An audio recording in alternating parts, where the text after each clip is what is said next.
Bonjour, merci d'être là. Je vous ai préparé cette vidéo pour vous parler des changements en 2024. Bien évidemment, je vais mentionner les visas visiteurs, les permis de travail et permis aussi d'études, mais je vais me focaliser beaucoup plus sur l'entrée express.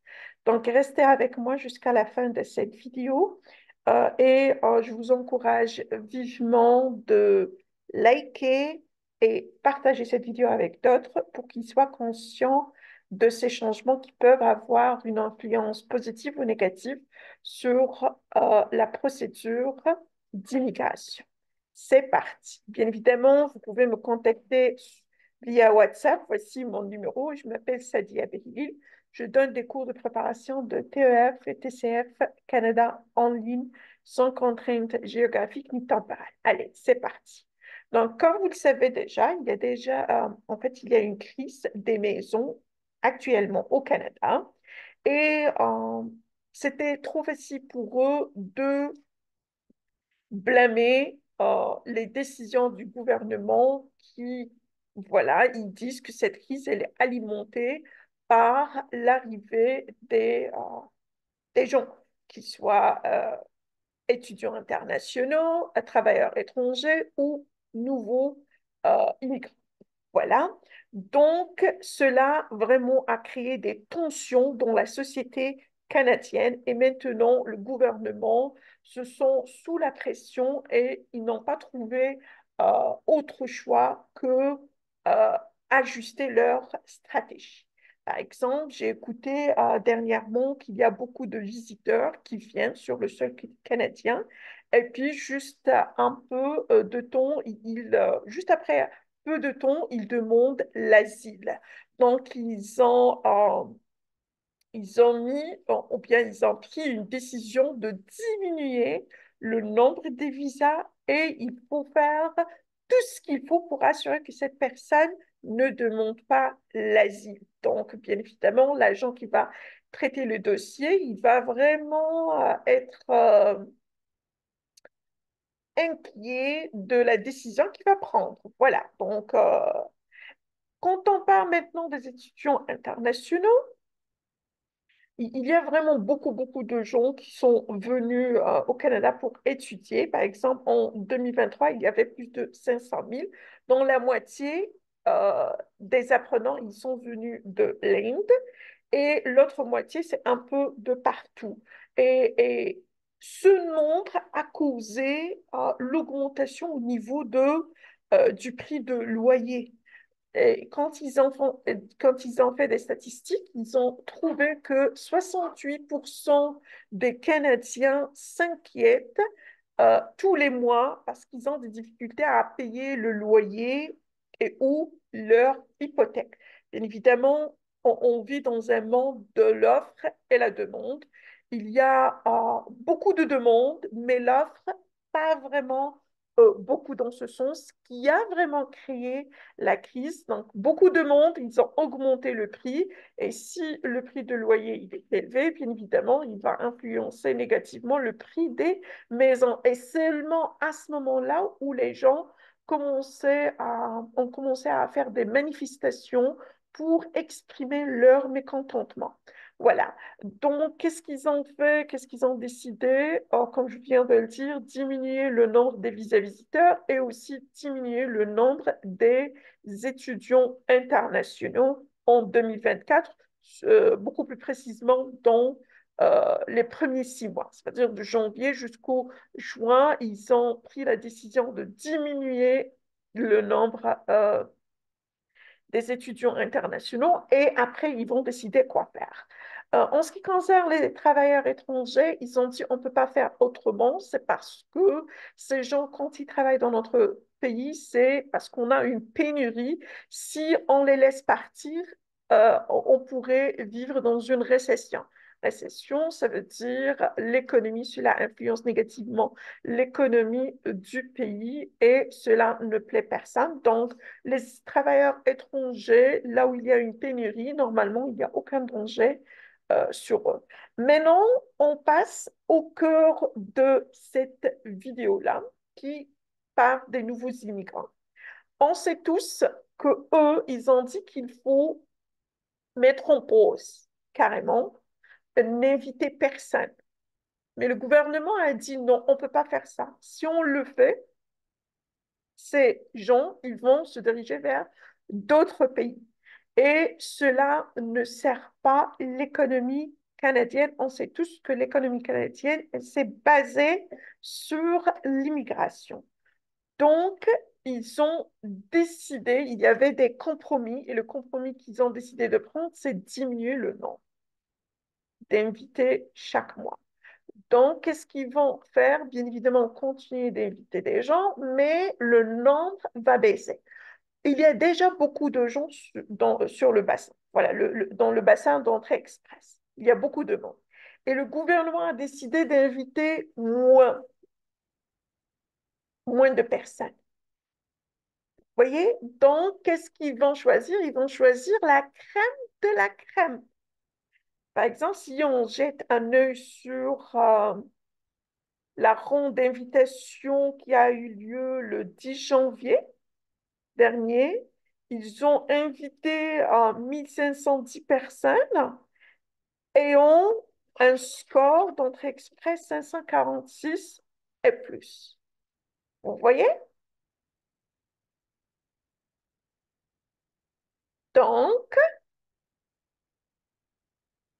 donc, vous voyez que le score, il est trop élevé, 546.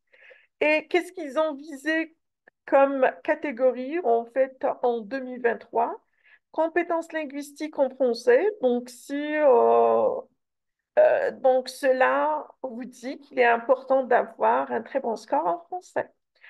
Profession de la santé. Donc, si vous travaillez dans le secteur de la santé, il est important d'avoir un bon score en français et en anglais aussi. Je vais vous dire tout à l'heure pourquoi.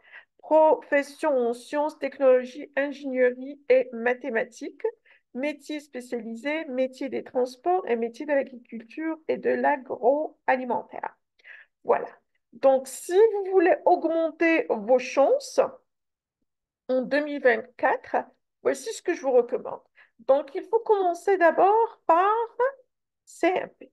Il faut vérifier si votre CMP est en forte demande au Canada. Et puis, chercher la province ou les provinces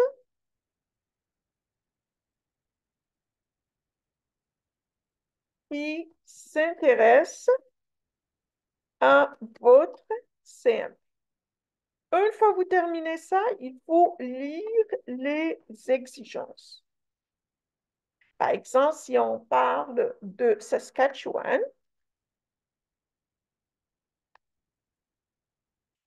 ils ont quelques CMP, mais ils visent en fait un profil bilingue. Donc, si vous avez déjà eu un CLC9 en français, il est temps de considérer de passer, il est temps de considérer de passer le IELTS. Pourquoi je dis ça? Parce qu'il y a en fait une forte demande. Regarde, il y a une forte demande. Donc, ils vont viser les CMP pour, voilà, enrichir ou bien pour assurer la croissance économique du pays. Donc, il faut chercher votre CMP. Voilà. Et puis, voilà, ça, c'est la croissance économique du pays. Vous voyez, ça, c'est l'économie qui vient en premier. Deuxième, ils veulent assurer des gens qui parlent déjà, donc tout dépend de la province. Mais bien évidemment, ils s'intéressent beaucoup plus au français, hein? Voilà, donc français. Et comme il y a une forte demande, pourquoi pas passer le IELTS?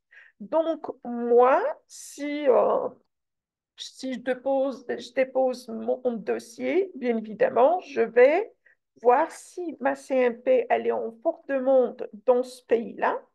Une fois que je termine, je dois vérifier le français. En fait, je dois passer le test de français, mais pour survivre la concurrence entre les candidats dans le bassin d'entrée express, je dois assurer un CLC 9 et plus dans les quatre compétences. Si vous ne savez pas comment le faire, venez vous inscrivez, en fait, vous vous inscrivez à mes cours VIP pour assurer. Mais il ne suffit pas de payer, hein. Quand vous payez, vous assurez d'avoir accès à un programme d'excellence. Mais il faut payer plus travailler. C'est comme ça que je pourrai suivre votre progrès et vous allez voir les résultats ciblés. Il faut arrêter de dire je travaille. Tout le monde travaille. Si vous ne travaillez pas, Canada ne s'intéresse pas à votre profil. Donc, mettez ça dans votre. Et puis là, il faut passer quoi? Le IELTS. Le IELTS, pourquoi pas avoir 6 ou 7 CLB. 6 ou 7. Donc, quand on dit CLB7, c'est juste comme un CLC7 en français. Vous voyez ce que je dis? Donc, c'est ça, en fait. Comme ça, vous allez, en fait, survivre la concurrence dans le bassin et aussi parce que, comme je viens de le dire, eux, ils vont choisir la crème de la crème. Parce qu'ils ne vont pas prendre beaucoup de gens, donc ils vont prendre les meilleurs talents. Et pour eux, les meilleurs talents, c'est les CMP pour répondre aux besoins de l'économie locale. Donc, ils vont avoir affaire avec les fédéraux, voilà, en fait, pas seulement fédéraux, mais les provinciaux, voilà. Et aussi, ils vont dire pour régler le problème de Québec qui veut se séparer de nous, il faut attirer l'attention des gens qui parlent déjà le français. Et puis, bien évidemment, ils vont se dire, dans ce cas-là, on cherche beaucoup plus un profil bilingue. Vous voyez? Donc, c'est ça. Donc, soit être, par exemple, IELTS 9 plus et français,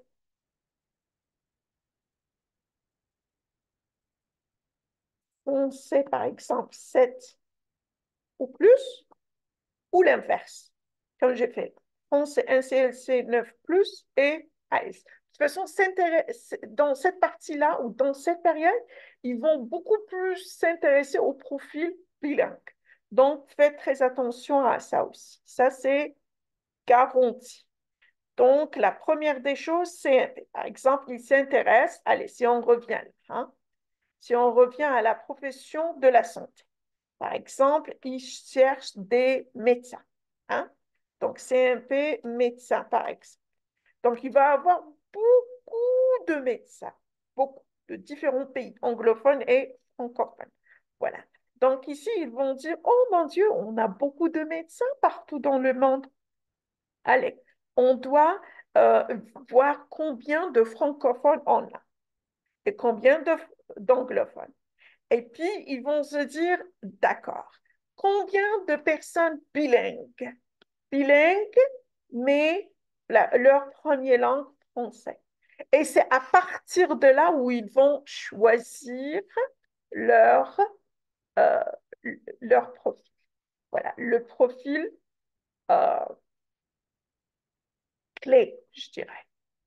Donc, faites très attention. Je vous ai fait cette vidéo, voilà, pour prendre en considération tout ce qu'il faut pour atteindre votre objectif.